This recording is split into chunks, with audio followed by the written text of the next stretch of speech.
Pleine puissance, monsieur Panda. Ah! Attendez une minute. On est vraiment retourné dans le passé, là? Autant vérifier. C'est bel et bien le passé. Sombre époque. Attendez une seconde. Le frigo est plein? Ça sent le désinfectant partout? Oh, il faut que je vérifie sur Twitter quelque chose. Oh. On est en 2020. Vite, Panda, ne touche à rien, on se casse d'ici. Je vais pas passer 3 mois enfermé avec ce minable. Est-ce que cela te dérangerait de bien vouloir te dépêcher, mon très cher ami peluche en voie d'extinction? Parce que là, on n'a pas vraiment le temps. Ce qui, vu le concept de l'émission, est assez étrange. Mais il pourrait revenir d'un instant à l'autre.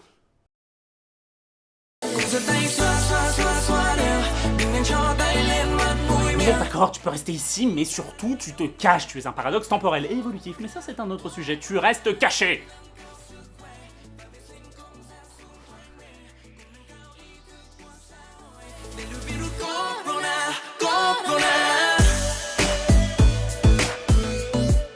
The Invisible Man raconte l'histoire de Cecilia qui, après avoir quitté son copain jaloux, manipulateur, narcissique, maniaque, sadique et brun, essaie de se remettre de cette relation abusive. Mais très vite, le doute plane à nouveau. Est-ce que son ex est réellement sorti de sa vie ou a-t-il trouvé le moyen de revenir la hanter?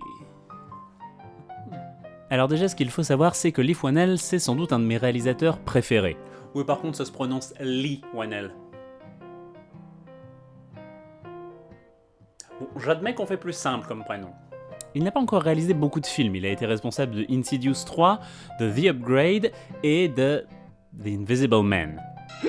Donc c'est dur de dire si c'est un réalisateur qui a des gimmicks très spécifiques et très finis surtout. En fait, je connais surtout Leigh Whannell par rapport à James Wan, son grand ami de toujours avec qui ils ont collaboré sur la série des Saw, des Insidious encore une fois. Et étant donné que je suis un grand fan du travail de James Wan, je me suis intéressé un petit peu à ce que faisait son acteur principal, slash son grand pote. Mais commençons à parler donc de ce fameux homme invisible. Déjà, ce qu'il faut voir, c'est que l'héroïne, Cecilia, c'est une personne qui traverse des choses horribles dans ce que montre le film, et du coup, Leigh Whannell, c'est quelqu'un qui a une réalisation très chirurgicale, très éloignée de ses personnages, avec des mouvements de caméra très fluides, très... c'est pas très cinéma d'auteur vivant, où il y a la caméra épaule, c'est très éloigné de Papicha, par exemple, dont on avait parlé dans l'épisode 12, je crois. Papicha, typiquement, Mounia Medour, elle a un style très humain, c'est un style très caméra épaule, limite documentaire, où du coup, le caméraman, il sait pas à l'avance ce que va faire les acteurs, alors que là, il y a un côté très chorégraphié chez Leigh Whannell, qui fait que tous les mouvements sont mathématiques. On sent que la caméra, elle fait un mouvement et pas un autre, ce qui rend le film très agréable à l'œil. Il n'y a jamais de tressautement, on est dans un truc très lissé, mais par contre, ça fait que c'est dur parfois de rentrer dans les émotions des personnages et des acteurs. Et c'est justement pour ça que je trouve que là, Leigh Whannell tente quelque chose qui est assez éloigné de son style, donc un style très chirurgical, très froid entre guillemets, parce qu'il va quand même s'intéresser profondément à l'humanité de Cecilia et pourquoi elle se bat. Typiquement, ce qui est très intéressant, c'est que souvent, on va avoir des plans larges. C'est-à-dire qu'en fait, il y a assez peu, du moins au début du film, de gros plans. C'est-à-dire que globalement, les plans les plus rapprochés, ça va être à peine plus proche que le cadre que je vous ai fait là. Ce qui, en fait, traduit la distanciation,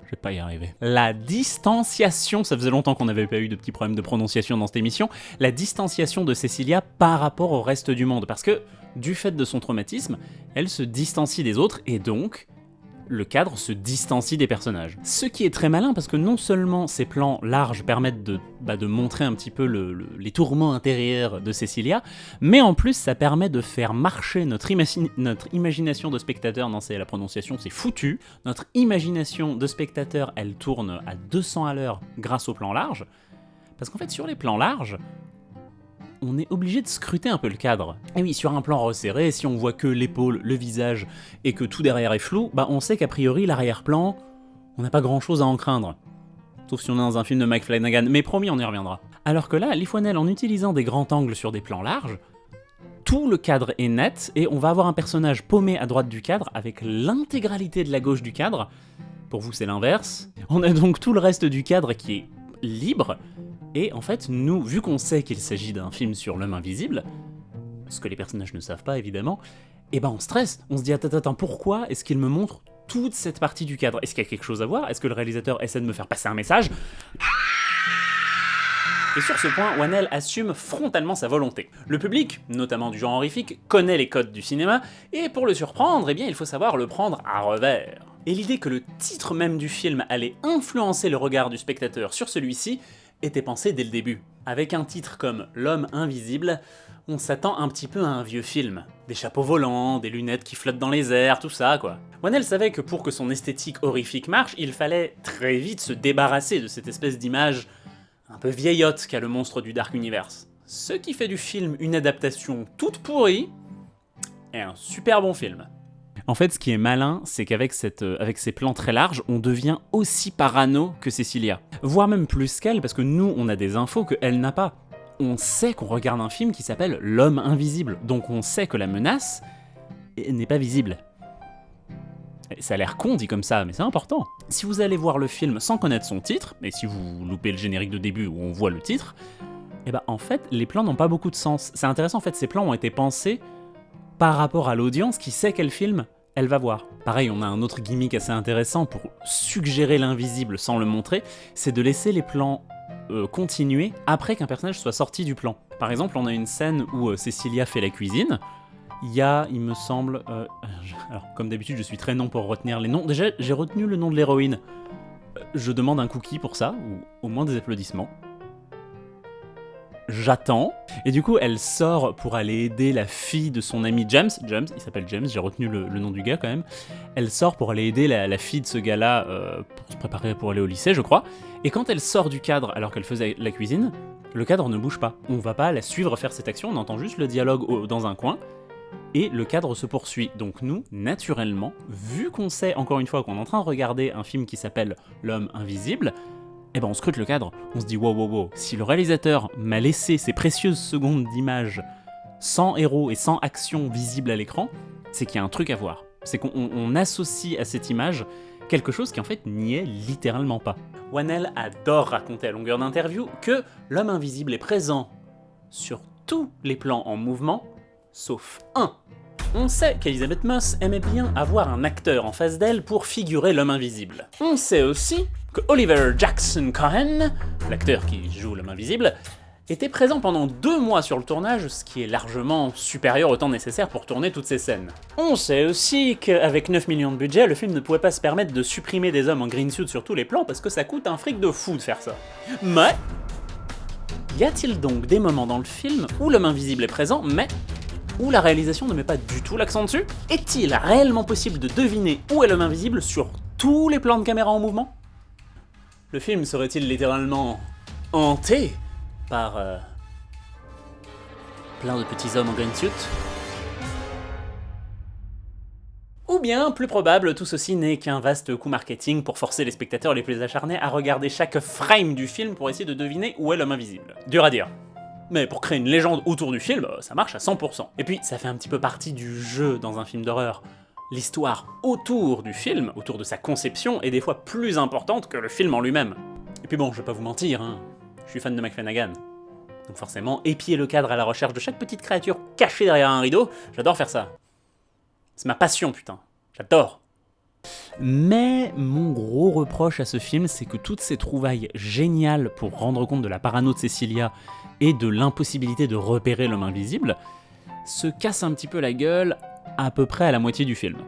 Déjà, il y a un dialogue, moi, qui m'a gêné, qui est au début du film, pour le coup, enfin au début, dans l'acte 1 du film, où soudainement on se retrouve avec des champs contre champs en téléobjectif. C'est-à-dire que d'un coup, on se retrouve avec des personnages qui ont que du flou derrière eux, qui sont cadrés très proches, c'est une façon très classique de filmer un dialogue, mais du coup ça fait que pendant toute cette scène, la tension elle est divisée par 10, parce que d'un coup on n'a plus ce jeu des plans larges, du report de points, du plan qui va durer un tout petit peu trop longtemps, etc.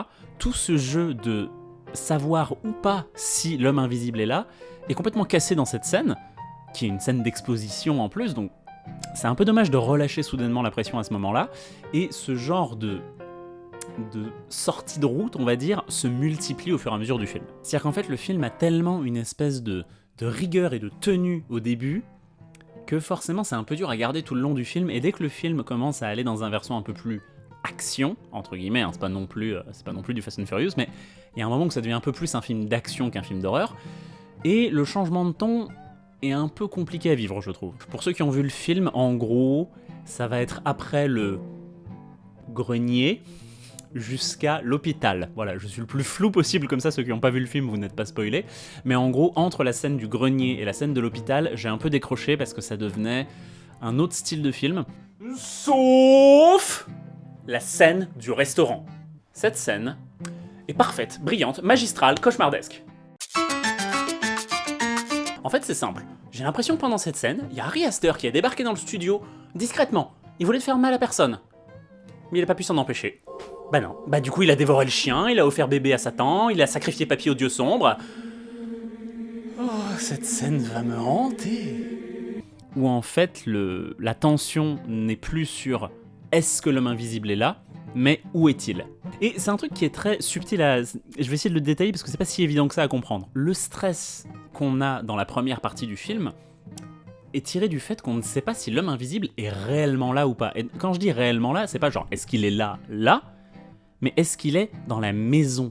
Est-ce qu'en fait il est pas juste en train de faire ses courses à l'autre côté de la ville et du coup on paranoïe pour rien? Dans la deuxième partie du film, on sait qu'il est dans la maison, on sait qu'il est dans l'environnement immédiat de l'héroïne, mais on sait pas exactement où, ce qui en fait fait un petit peu diminuer la tension, parce que du coup, on n'est plus en train de se dire « est-ce que j'ai raison d'avoir peur ?» Non, on se dit « j'ai raison d'avoir peur, mais quelle est la meilleure manière d'utiliser cette peur ?» C'est pas tout à fait la même tension qui est mise. Après, c'est un défaut qui est présent dans quasiment tous les films d'horreur, le passage où on sait que le démon existe, on sait que la créature existe, c'est évidemment toujours un moment où ça la démystifie.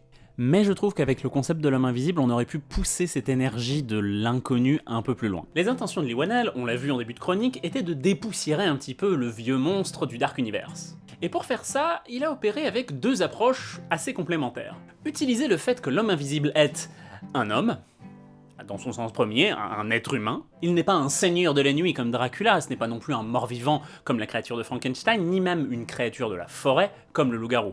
Et dans son sens second, c'est un mec. Et dans le cas présent, un monumental fils de... Avec un monstre aussi tristement humain, il est possible de parler de thèmes terriblement modernes, comme le harcèlement, la violence psychologique, la violence conjugale... Bonne ambiance, putain. En fait, on peut parler de ce genre de thème avec un loup-garou, avec Dracula, mais c'est un petit peu plus compliqué de se décharger du côté daté de ces créatures. Et de ce que les années 2000 leur ont fait subir aussi.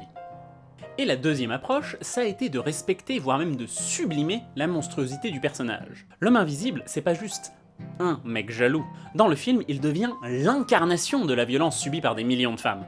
Il montre à l'écran de façon assez jusqu'au boutiste ce que subissent les victimes d'amour toxique. Et sur le plateau, ça s'est révélé avec une gestion presque expressionniste du jeu d'acteur. Leigh Whannell n'arrêtait pas de dire à Elisabeth Moss d'aller plus loin dans la frayeur, dans la crainte, dans la paranoïa. Elle ne devait plus juste être une victime de violence, elle devait être la victime de la violence. Le tout incarné par l'homme invisible. Et le point brillant du film, c'est d'arriver à parler de tout ça sans voyeurisme. On ne voit pas l'homme invisible prendre son pied en train de mater Cecilia ou en train de la frapper. Cecilia est un personnage tellement fort que même le monstre, et le film indirectement, n'arrive pas à l'atteindre. Il le lui dit même à un moment « J'ai besoin de toi car tu n'as pas besoin de moi ». Après, il faut quand même souligner que même si le film change de ton et passe un tout petit peu trop dans un côté action, je trouve, ce côté action est très bien filmé. Ça reste du Leigh Whannell. Le gars dans Upgrade, il nous a montré qu'il pouvait faire un quasi-blockbuster d'action intimiste. Et là, vraiment, les scènes de combat, entre guillemets, c'est pas non plus les Avengers, hein, mais il y a des scènes de combat qui sont assez impressionnantes et qui notamment marchent pas mal parce qu'il y a un subtil mélange de wirework, donc d'acteurs, à mon avis, il faudra que Blue confirme, d'acteurs en harnais, à mon avis des harnais qui ont été peints en vert pour pouvoir être gommés ensuite numériquement, et d'acting de fou, parce que mine de rien, il faut que l'actrice, elle arrive à faire comprendre qu'elle se prenne des coups, tout en faisant comprendre que c'est elle le personnage qui lui donne ses coups. Encore une fois, je ne veux pas vous spoiler qui est le suspect principal de cet homme invisible, parce que c'est un petit point du film quand même. Et du coup, l'actrice, elle est censée rendre tout ça, alors qu'il y a des techniciens qui sont en train de la tirer vers le plafond, de la jeter contre les murs. À mon avis, ça a été fait comme ça. Je pense que ça a été fait avec des harnais et des câbles gommés numériquement, et que ça n'a pas été fait en CGI, tout simplement parce que les impacts sont assez impressionnants et qu'il y a un vrai impact sur les décors. Et ça, c'est complètement possible, numériquement, de faire tomber des décors en faisant une chaise numérique, par exemple. Mais là, le geste est tellement précis que je pense que c'est pas ça. Je pense qu'en plus, vu le budget du film, qui m'a pas l'air immense, ça aurait été con de rajouter des gros trucs numériques qui coûtent bien cher alors qu'on peut le faire en effet pratique. Eh bien joué mon cher Red, car en effet c'est une petite palette de techniques, autant très anciennes que très modernes, qui ont été utilisées pour pallier le petit budget du film. On a d'une part des techniques qui datent de l'origine du cinéma, voire même de l'origine du théâtre, comme par exemple un bête comédien qui va être caché dans un placard et qui va tirer un fil pour faire tomber un truc plus loin. Mais c'est la technique qui est bête, pas le comédien. Et de l'autre, on a des techniques, ma foi, terriblement modernes, comme de l'incrustation et de la CGI, tout ce qui est plus classique. D'ailleurs, je ne résiste pas à l'envie de vous expliquer une petite technique de tournage qui était jusque-là réservée pour les films avec plutôt un gros budget, mais qui commence à se démocratiser dans les films avec des budgets, un tout petit peu plus petits, quoi. Alors j'ai pas trouvé de source qui donnait un nom à cette technique, du coup, par défaut, je l'appelle la technique du double shot. Dans un plan avec une créature en CGI, souvent les acteurs ils savent pas trop comment réagir parce qu'ils réagissent face au vide. Beaucoup d'acteurs ont, durant leur formation, des cours sur l'adresse, sur à qui on adresse un texte. Il y a beaucoup de pièces de théâtre où le personnage parle à du vide, à un objet, à un ami imaginaire, voire même au public directement parfois. Donc en soi, beaucoup d'acteurs savent faire ça assez naturellement. Mais ce que le cinéma a et que le théâtre n'a pas, c'est les problèmes de raccords. Principalement les raccords regard et gestes. Par exemple, dans la prélogie Star Wars, il y avait des figurants qui étaient là pour porter des masques de Gungan, de Kaminoïens, enfin bref, d'aliens, qui n'ont pas tout à fait la même hauteur et la même gestuelle qu'un humain. Ces figurants étaient utilisés pendant des prises dites mécaniques, où en fait on filmait pas vraiment, c'était pour entraîner les acteurs à ancrer leur regard pour se dire un Kaminoïen ça fait 2,10 m donc je regarde là. Le résultat de cette technique est... imparfait, dirons-nous. C'est alors qu'a été développée la technique du double shot. On tourne une première fois la scène avec l'acteur et un figurant en green suit qui figure la créature en CGI. Sur cette prise, on a donc le jeu à intensité normale de l'acteur, et les raccords regard et gestes qui sont bons, puisque l'acteur jouait avec une créature sur le plateau.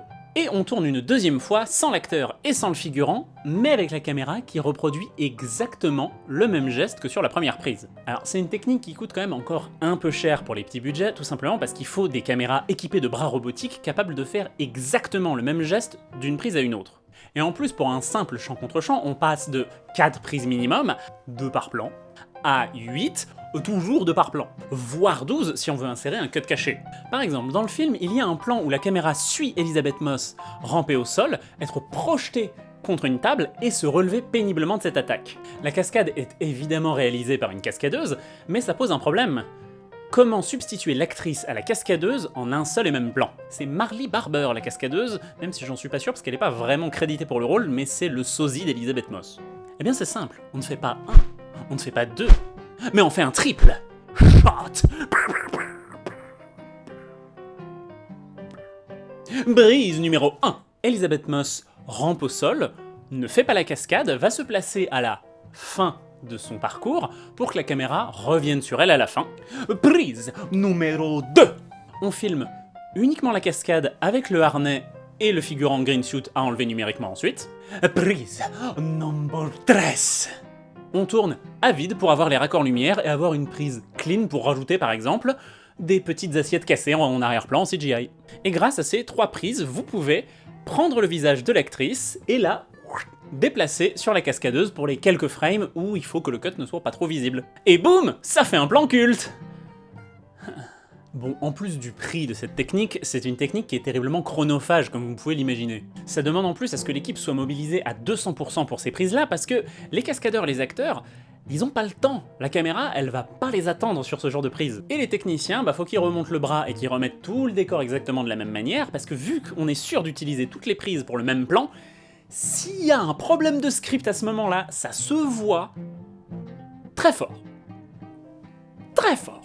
D'ailleurs, pour parler du gros effet en CGI qui est évidemment l'homme invisible, parce qu'il y a des fois où il est partiellement visible, et à mon avis c'est là où le budget du film a dû exploser, c'est pas mal.